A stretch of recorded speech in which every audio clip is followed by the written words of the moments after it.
Hello Biblionauts, before starting, I'm sorry about the audio. It's not gonna get any better, I'm not going to apologize, I'm trying to make it up to you with this nice background. I am in paradise, as you can see, and I hope that the visuals can in some way compensate the audio. I'm not a film producer yet, and I don't have, I just don't wanna be indoors. And I mean, come on, why would I? So, and I also don't have a private space indoors. I still don't have a room of my own, guys. That's why I haven't published any books. That's the only reason. So yeah, this is it. If you are not comfortable with the background noise, it's not gonna get better. So leave now. Now, whoever is still here, willing to endure the harsh conditions of this video, let's call this a summer reading wrap-up. This is more than that, because it's just me telling you what I've been doing the last few months, and one of those things is reading. Before the reading, or should I talk about the reading before? Maybe it makes sense to talk about reading first, since this remains a booktube channel. So yeah, let's do that. As I said, it's been quite a while. I've done a lot of things in between then and now, so it's not like I remember a lot, but I can tell you the most important thing in our generation. I can tell you, not my generation, the generations that come after me. I'm late millennial, so I think I'm still exempt from the social media upbringing that people from my sister's generation have had. So yeah.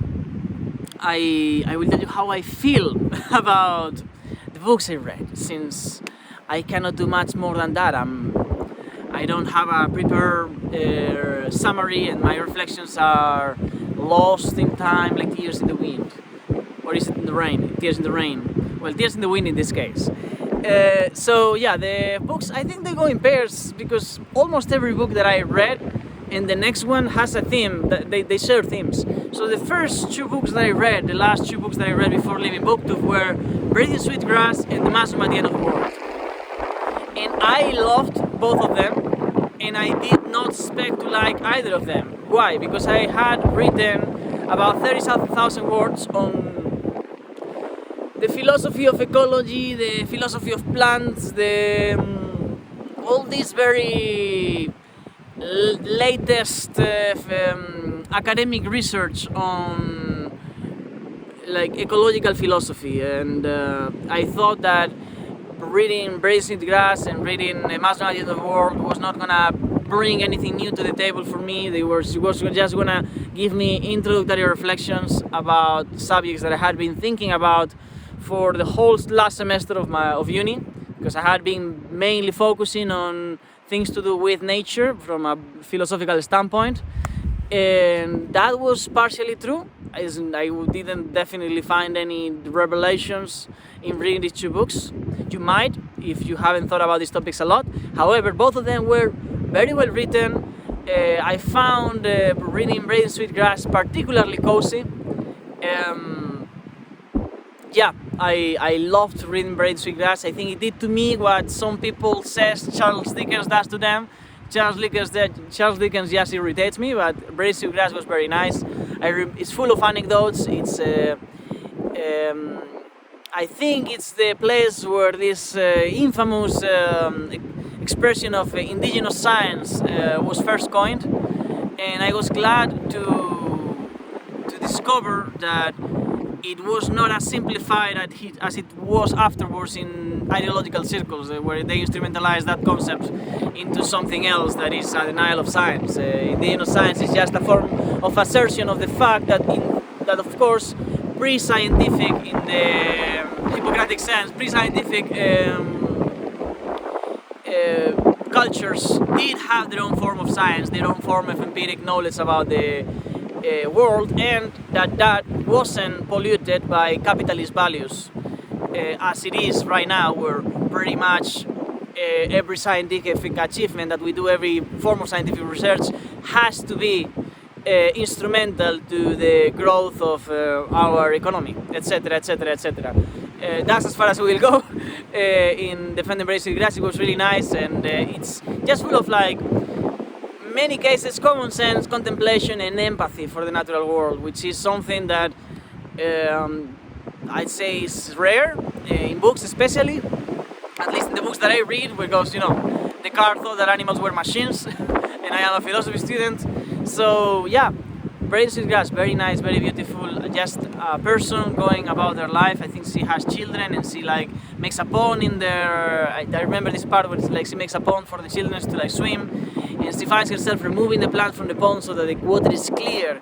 And that reminded me of my thesis, of my dissertation from university, about how our relationship to nature in civilized society has become one of taxidermy, I think you call it, in the sense that like we want everything to be sterile, just sterile surface for us to lay on, and even if that implies a microbiotic genocide in the case of removing all of these plants from the pond, which is completely contrary to the ideas that she had, and finding herself implementing that behavior systematically in order for her kids to swim in a cleaner or clearer pond made her reflect a lot, and I think it was one of the things that triggered the book probably.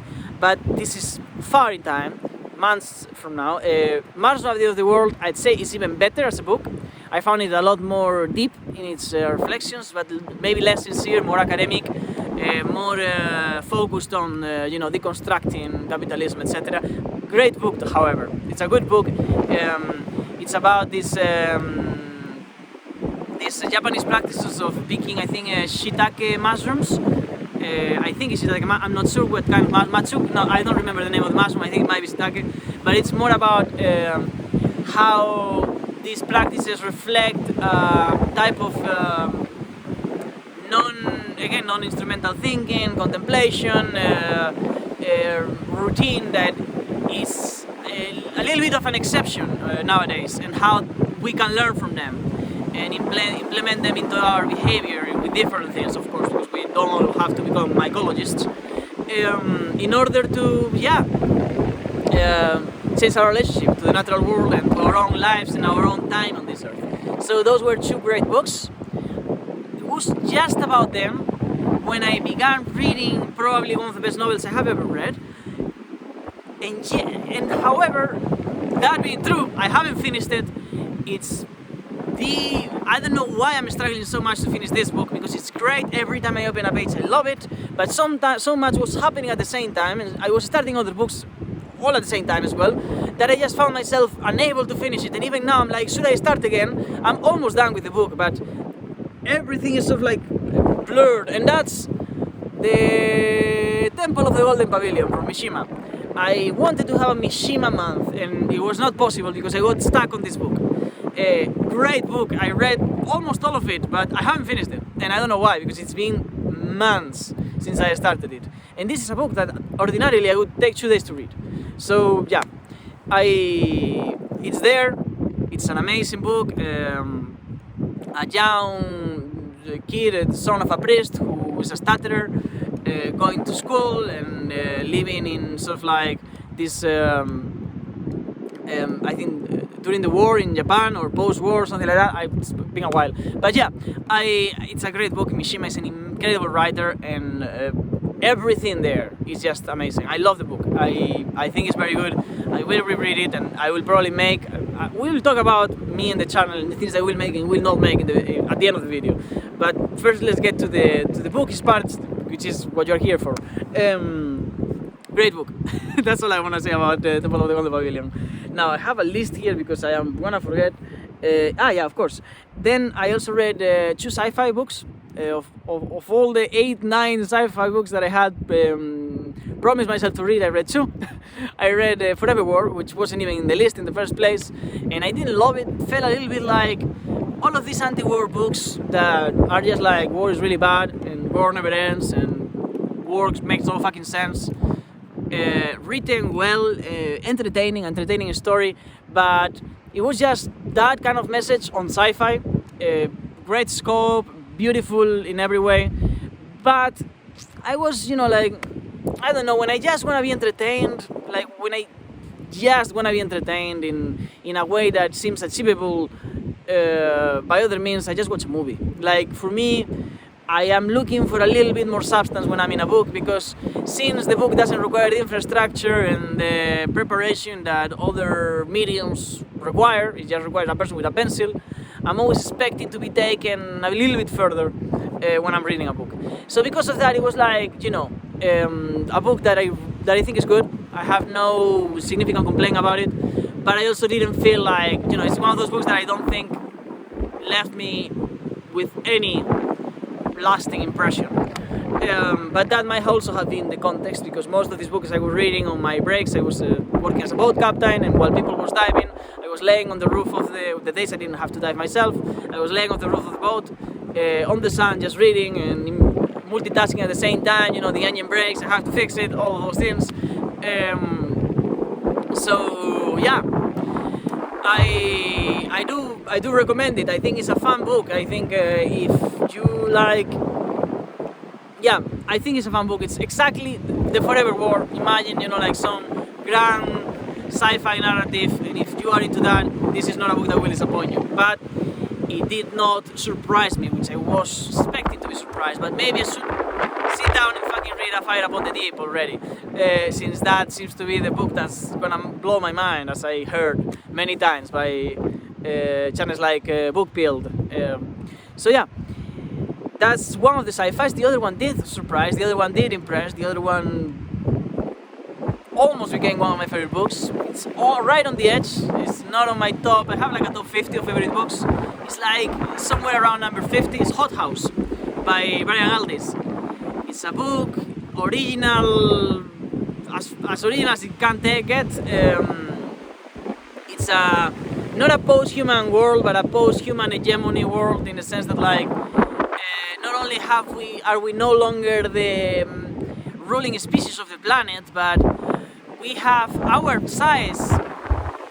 I think in our anatomy, our physiology have receded into, like, I think a fifth of the size of what we used to be. I guess because of the lack of resources or something like that. I don't remember that part, but basically we're smaller and everything else is bigger. Plants are now the beings at the top of the food chain, and insects are also way higher than us. And this universe expands beyond our world. There is like plants that, I don't know how you call these plants that like climb up trees, but there is plants like that going all the way to the moon, creating kind of like a bridge that stops the Earth's rotation. And because of that, there is a side of the Earth that is always dark. And in this dark side, things happen. There is a tribe, very sort of like hunter-gatherer type of communities. This is how sort of like human societies are structured at the moment. In this very, very far in the future moment, in the last breaths of humanity, in the long afternoon of the Earth, the end. This is close to the end of everything that we know, the end of life. That's sort of like looming on the background, but we are just following a little story in our little characters' lives as they sort of like try to survive through this world and travel from one side to the other one and get caught and have to escape and meet like a prophet dolphin and are possessed by a fungi. It's incredible. It's an incredible book, and it has the perfect dose of comedy, drama, you know, like some nice reflections as well about everything. When I say about everything, I mean like philosophical reflections. These ones that are about nothing and everything at the same time. And it's more than anything just a fun book. It's just very fun to read and very quick. Maybe a little bit harder if you're not a native speaker, as I am, in some cases, because there are some lingos, some parts the language is broken or changes, but nothing particularly difficult. So yeah, that's Hot House, my favorite sci-fi so far, from then till now. Not my favorite sci-fi, my favorite sci-fi remains still Solaris, but this might be number 2, or you know, like, or number 3, depending on how I feel each day, because City from Clifford and Simax still has a place on my heart. I think for a long time it will remain so. What else? What other? Yeah, well, of course, As you might have noticed by now, I am a sea person, I work in the ocean, and the main thing I do, I am boat captain, I'm surf instructor, I'm everything that you want to do in the ocean instructor. But my specialty, the thing I do best, and the thing that I am most interested on in every way, is scuba diving. And I was reading 2 books sort of like to bring myself back into this world on a professional sense. I never stopped being part of that world, but while I was focusing on a more academic bookish life in the UK, I neglected a little bit this facet of me. And now just to sort of like recover some of the fluency with the concepts and basic narratives of scuba diving, I just read a couple of books. Technically speaking, which is kind of like, it's more than anything a history of technical diving. Technical diving is the side of diving that is not recreational. What differentiates technical and recreational diving? I am mainly a recreational diving instructor, although I am also a technical diver and a cave diver, which is a form of technical diving.